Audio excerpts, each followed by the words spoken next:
Hi guys, and welcome back to Sooty Live. Today we're going to take a look at how to create Forza Horizon 5 blueprints for beginners. First thing you need to do is pick a start point of any other race, start the event, and go over to create a route. Pick a car. For this one we're going to be using the Mini Cooper S 1965.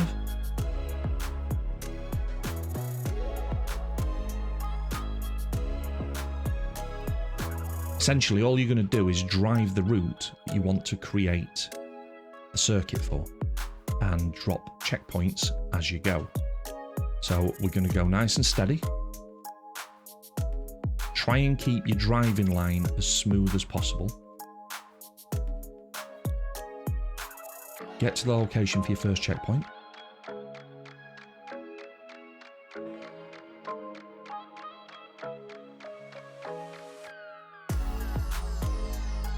And then press the place checkpoint button.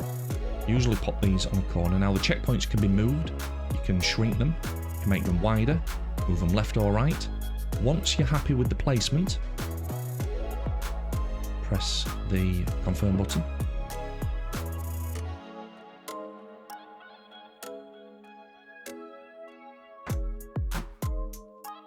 Do this for every checkpoint that you want. We're now starting to come to a fork in the road, so what we're going to do is take a look at the map. For this, I generally use the map to plot the route out. So I can see here, I'm going to make a really simple circuit here. So we're going to follow this dirt road, and then we're going to cross through the off-road section into another road. So now I know loosely where we're going. We can carry on. I have a little cheeky look behind us to make sure I'm not too close for the next checkpoint. As we go off-road, we're going to take a little look at props. Now, this is going to be a very simplistic view. We're going to go into the blueprint builder, open the library. For this, we're just going to grab a simple banner. So we'll find those under signs and flags. Select the object. I'm going to place it to the right of the track, using the place object button. We can then clone the object to make a copy of it. Drag that to the other side and drop that where we want it. Now obviously there's so much you can do with props, but that's a bit beyond what we're trying to do here today. So we're going to carry on creating the route.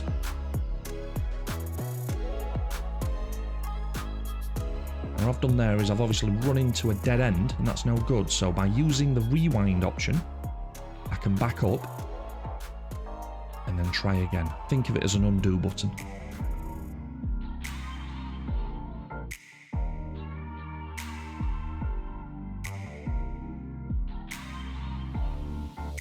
As we drop the last checkpoint in place, we drive over the start line. Now what I would recommend here is you drop a prop, some kind of archway, because for some reason when you're creating a circuit, it doesn't show.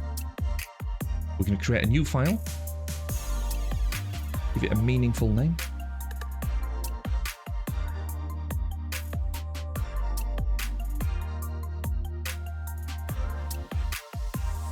And then we're going to create an event with this route. Now we're going to edit the name and the description. Again, something meaningful. Now the name is what people are going to see initially, and then the description is what will hopefully explain to them what to expect.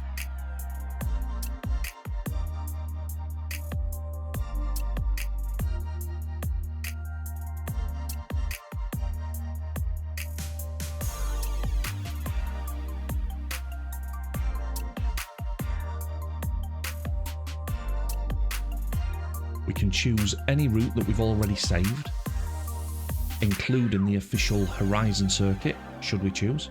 But for this, we're going to choose Simple Dirt. And then we're going to go down to the main event settings. We're going to leave it on Dirt. You can change the drive avatar difficulty, but we're going to leave it on Any. In terms of the number of laps, this is very important. Always set it to 1 if you're doing a circuit. You'll see why in a moment. Choose whichever season you want, and then move down to your weather. Now what I like to do is use the free roam weather because it gives a bit of randomness to the circuit, but you can obviously lock that in. Down to your keywords. I think you'll agree it's a very Goliath-like circuit, and it's bumpy. We're going to change performance class to A because of the Mini that we're driving. I do like the A-class cars, they're about right for me, so that's what I tend to design around. Confirm those details. Now we're going to go into the car themes. You can choose anything you like here, but again,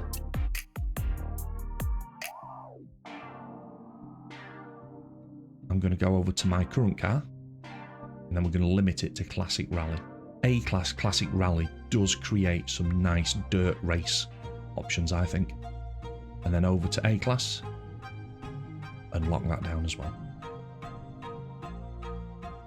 For the music, I like to leave it on track unchanged, but you can set it to a random tune, or you can set it to no music.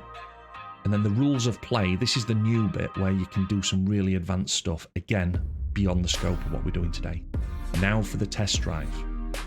Hit test drive and then into your car. Because we've only set this to 1 lap, it means we've only got to test a single lap of the circuit. If you'd have set that to 10, because in your mind this was a 10-lap race, you would have to test drive all 10 laps. Once you've actually done the test drive, you can change the laps to whatever you want. So the first checkpoint feels good. It's got a nice flow to it, no ridiculous corners. Onto the dirt track. Steady sweeping right-hand bend. Checkpoints feel okay. We're then going to go through the props that we placed and onto the off-road section. This is where it gets a little bit bumpy. Lining the gates up alongside static non-breakable objects is quite a good way to force people to follow the line properly as well. Back onto the tarmac. Hopefully we can get in front on this guy. Cheeky undercut. And then as we come round to complete lap number 1, over the start finish, which you'll see doesn't exist, which is why it's nice to put a prop there. It'll tell us that we're done. So now we return to the event settings.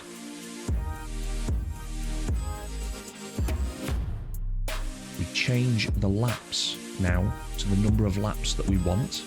I think about 6 laps feels right for this kind of track. Confirm that. And then we can publish. Publishing is what allows other people to do the race. Now what we're going to do is we're going to do a full race now. There's the design. Very kindly done by Lego for me.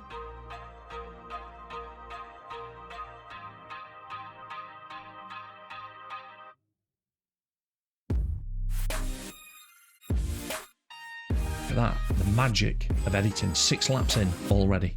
And there's the tune. It is a very good little mini dirt tune, this, if you want to give it a go. Over the finish line. Easy win. Now, can you beat my time? 5 minutes 37.144. My guess is yes. Final step is to get the share code. So into Creative Hub, my Creative Hub. Into Blueprint Events. You go left, it'll give you your most recent one. Press the View Event Information button. And then you can press right trigger on Xbox to show the share code. Share code for this is 115565172. And that's it. We've created a brand new blueprint. We've set some event conditions. You've tested it. You've published it. And now you've got your share code to give to your friends and see what they think to your amazing blueprint skills. I really do hope you've enjoyed this, guys. I hope you found it useful. Thank you for watching. See you on the next one. Bye-bye.